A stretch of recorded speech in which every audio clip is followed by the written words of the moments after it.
Agnon, c'est Clochette Kelly et bienvenue sur ma chaîne. On se retrouve pour un petit coloriage, mais en même temps je vais faire mon petit point lecture. Comme ça je vais commencer ce coloriage avec vous. Je ne sais pas si je le terminerai avec vous et pendant que je colorie, je vais vous parler des lectures que j'ai terminées et il y en a 3 que vous pouvez apercevoir sur la table. Donc le livre de coloriage, c'est Le village magique des fées et qui est du Story Troll Studio, donc de juliarivers.com. Donc je vais choisir un des coloriages. Alors je vous avertis tout de suite, en matière de coloriage, je ne suis pas une pro. Donc je vais voir ce que je peux faire. Je vais choisir, j'essaie d'en prendre un assez simple, mais je ne trouve pas. Et je vais peut-être prendre lequel. Je vais peut-être faire celui, non pas celui-là. Je vais faire celui-là. Allez, c'est parti pour le coloriage. Dans un premier temps, je vais donc vous parler du livre Haruki Murakami, Birthday Girl. Alors, de quoi parle Birthday Girl? En fait, hop, je vais m'aider, je vais résumer. C'est une fille qui fête son anniversaire et le jour de son anniversaire, justement, elle reste au travail. Et normalement, il y a un étage où elle n'a pas le droit de monter. Et ce jour-là, en fait, on lui dit qu'il faut qu'elle livre le repas parce que celui qui le fait d'habitude a un problème. Donc, elle monte en haut et là, elle rencontre donc le propriétaire de l'hôtel, qui est un homme solitaire et que personne n'a vu, que personne n'a jamais vu d'ailleurs.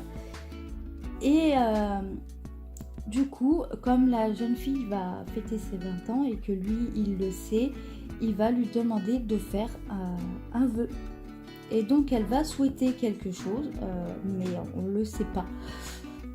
Alors, ce que j'ai pensé du livre, il est vraiment bien. Franchement, c'est à la hauteur de Murakami. Donc, à chaque fois, de toute façon, on se retrouve dans un état second quand on lit un Murakami, parce qu'on ne sait jamais trop sur quel pied danser. C'est-à-dire qu'on nous dit quelque chose, mais c'est à nous aussi de nous débrouiller pour comprendre le sens de l'histoire. Donc on reste un peu mitigé. C'est-à-dire que quand j'ai lu le livre, donc qui ne fait pas énormément de pages, qui fait à peu près même pas 100 pages, je me suis dit, ça a un goût de trop peu. C'est-à-dire que j'avais encore envie d'en lire plus, qu'on me raconte la promesse, qu'il se passe quelque chose un peu plus extraordinaire, qu'on me raconte vraiment une histoire par rapport à cet anniversaire. Et en fait, que je n'ai pas eu du tout. Ça m'a tellement manqué. Mais en même temps, j'étais satisfaite. Je ne savais pas trop s'il en avait dit pas assez, ou s'il en avait dit justement la bonne dose. Donc je suis restée très mitigée avec Murakami comme toujours, mais j'ai vraiment apprécié cette lecture.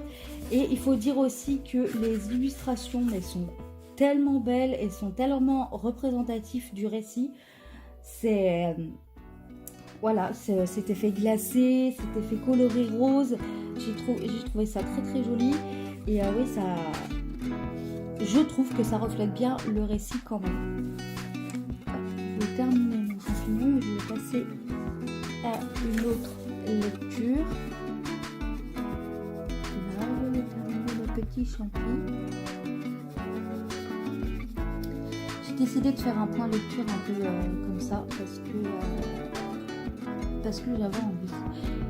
J'ai envie de montrer un peu ce que je fais et c'était le moyen de regrouper mes lectures avec le coloriage. Comme vous voyez, je suis pas une pro du coloriage. Hein. D'ailleurs, j'envie toutes les filles qui arrivent à faire des reflets sur leur coloriage avec les nuances de vert, de rouge, de toutes les couleurs.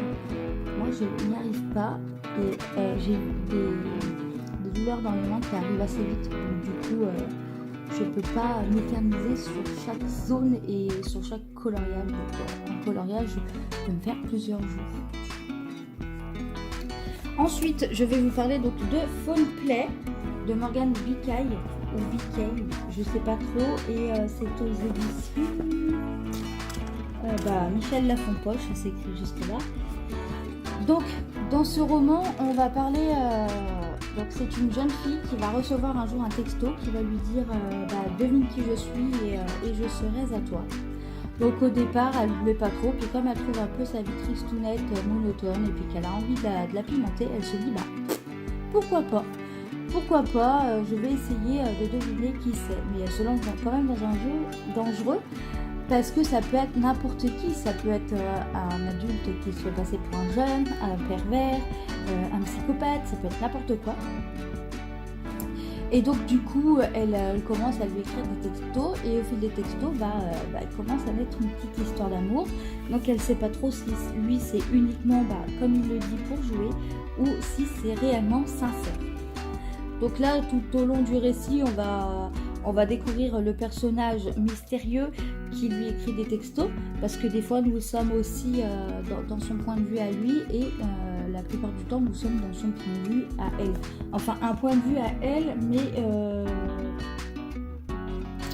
est-ce qu'il est extérieur? Je me souviens plus.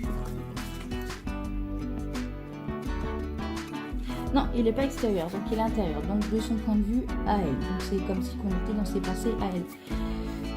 Et j'ai trouvé ça plutôt pas mal pour une petite histoire d'amour, une petite amourette. J'avais besoin de quelque chose de léger et pourtant je ne suis pas friande de romance. Je dirais même que je déteste plutôt ça. Depuis que j'ai lu énormément d'Arlequin, je me dis que c'est plus mon truc.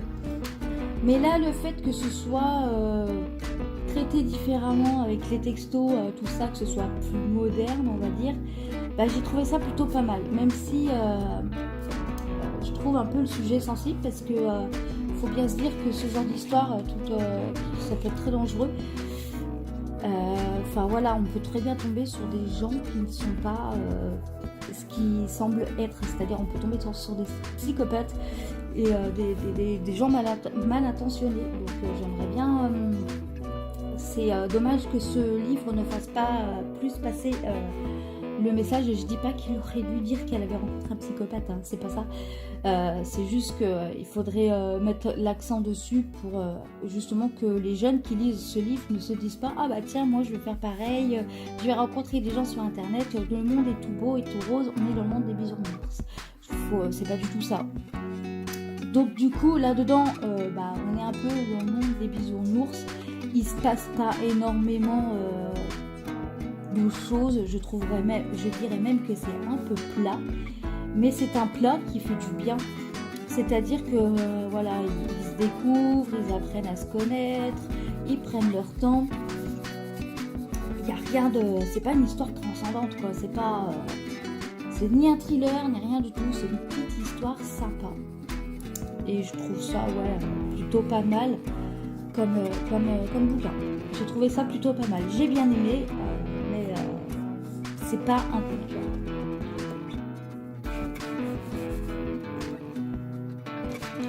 Hop. Vous voyez, mes couleurs, elles sont pas du tout. Puis je colorie avec de la pastel parce que je préfère, j'aime pas les crayons de couleur. Ensuite, nous avons donc Les loups-garous de tierce lieu, de Paul Beauborne et de Silène Edgar, Lune rousse, donc qui est un roman de Castelnau. Et celui-là, franchement, ça a été pour moi un petit coup de cœur sur les trois, ça a été mon préféré. Parce qu'on se retrouve dans une époque où il n'y a pas de téléphone, il n'y a pas de... Voilà, c'est plus un temps un petit peu moyenâgeux. Vous savez que j'aime bien ça, j'avais déjà aimé ça dans l'Oracle, et enfin dans la lectrice. Et là, j'ai retrouvé un petit peu cet univers-là. J'aime bien un peu tous les univers où c'est la fin du monde, où ils sont en mode survie, où c'est un peu dans un autre univers en fait, qui ne ressemble pas à un autre. Je trouve que les histoires sont intéressantes. Et là, on retrouve un peu ça, c'est que on se retrouve dans ce monde-là, en fait, qui est un peu au Moyen-Âge, et je me répète et je vais continuer. C'est-à-dire que donc on retrouve, nous avons au total, comment elle s'appelle déjà, Lapsa et Lune, qui sont deux héroïnes, mais qui sont totalement différentes. Elles ont grandi ensemble, mais en fait c'est pas, elles se ressemblent pas, c'est deux meilleures amies, elles sont pas sœurs ni rien, donc il y en a une qui vit dans un monde un peu plus aisé, on va dire, parce que sa grand-mère est un peu une sorcière, la sorcière de l'époque, la guérisseuse de l'époque. Donc du coup, elle arrive à gagner sa vie comme ça en ayant des échanges de nourriture avec les autres villageois. Tandis que l'autre, c'est pas trop ça. Ses parents veulent la marier à quelqu'un et pour pas avoir le choix. Et donc un jour, Lapsa va voir un loup et elle va décider de le suivre. Et là, le chemin de Lune et de Lapsa, en fait, il va se séparer parce que du coup, Lapsa va suivre donc ce loup et suivre et essayer de connaître l'histoire du loup comme ça, et va réussir à réunir un peu le tout de cette façon-là. Et puis, il y a Lune qui veut quitter normalement donc sa ville, son village, pour fuir justement ce mariage forcé. Et puis avec deux autres camarades. Et en fait, ils trouvent des masques de loups. Et là, ils deviennent les loups-garous de Tierce-Lieu. Et là, on va découvrir l'histoire des loups, de ce qui a été. Malheureusement, il y a des accidents qui se produisent. Peut-être un meurtre. C'est quelque chose, oui, de très compliqué et de bien plus profond qu'il ne le pense, parce qu'au départ, il voulait se venger, et au final, au fur et à mesure de la vengeance, il se rend compte que ça va bien plus loin que ça, et qu'ils ne peuvent pas s'arrêter. Et donc, ce que j'en ai pensé, j'ai trouvé ça très intéressant, et je vous dis, c'est limite un coup de cœur, parce que du coup... ce côté moyenâgeux et tout, moi j'ai bien aimé de la façon que c'était raconté, j'ai trouvé que c'était bien développé, que c'était bien écrit, que les mots n'étaient pas compliqués. Parce que il y en a des fois, ils inventent des mots, des langages, des trucs et trop de personnages, quoi. Il y a des fois, c'est dans des univers comme ça, il y a beaucoup de personnages, et pour suivre et pour se souvenir de qui est qui, quand on arrête la lecture, c'est assez compliqué. Et là, pour une fois, non, il n'y a pas beaucoup de personnages, il y en a 4, 5, 6, voilà. Il y a 6 personnages plus les adultes, mais l'histoire tourne vraiment autour des personnages, autour de ces personnages-là. Je me demande même s'il n'y a pas une suite, parce que la fin m'a laissé un petit peu sceptique, même pas sceptique, je sais même pas comment dire, mais oui, ça m'a laissé un petit peu sur ma faim. Je me suis dit, mais j'aimerais bien avoir une suite au final. Donc j'espère vraiment qu'il va y avoir une suite et que cet univers-là sera encore plus développé. Je ne sais pas si on aura une, mais j'aimerais beaucoup en tout cas qu'il y ait une suite, parce que j'ai vraiment aimé la façon que ça avait été décrite et tout ça. Donc voilà. Voilà pour ce qui est des 3 lectures que j'ai finies. Il y avait aussi The 100. Je ne l'ai pas là, mais bon, c'est le tome 2. Et si vous suivez mon Instagram, vous avez dû voir que j'ai pas retrouvé l'univers de The 100 de la série, et c'est totalement différent, et que pour moi, il y a trop d'histoires d'amour et beaucoup trop de trucs inutiles à mon goût. Mais je continue de le lire pour voir à quel point c'est différent. Ouais, je le sais, je suis un peu bizarre. En général, quand une lecture ne plaît pas, on arrête.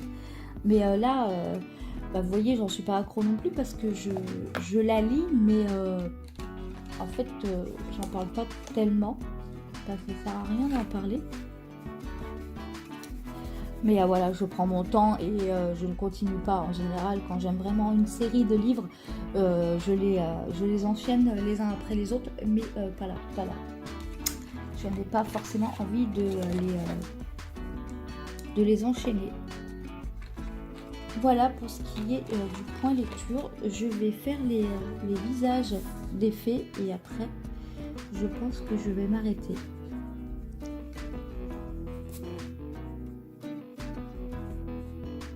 Enfin la peau quoi, pas les visages, parce que bon, pas que les visages. Parce que les fées, elles ont toutes des petites robes et tout.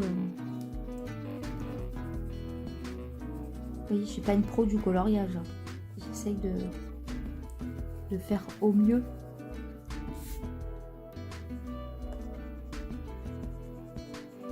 Oui, je sais pas si on dit un fée ou une fée. Ça reste une fée quand même. Mais il est masculin. C'est plus rare dans les dessins, je trouve, de trouver des garçons qui sont des fées. En général, je pense même pas que ça s'appelle des fées, ça doit être les elfes. Et peut-être que là, en ce moment même, je suis en train de dire n'importe quoi. Mais c'est pas grave, ça fait passer le temps. Hop. Il va vraiment falloir que je m'arrête. Parce que ça commence à me faire mal. Voilà, cette vidéo est à présent terminée et on se retrouve bientôt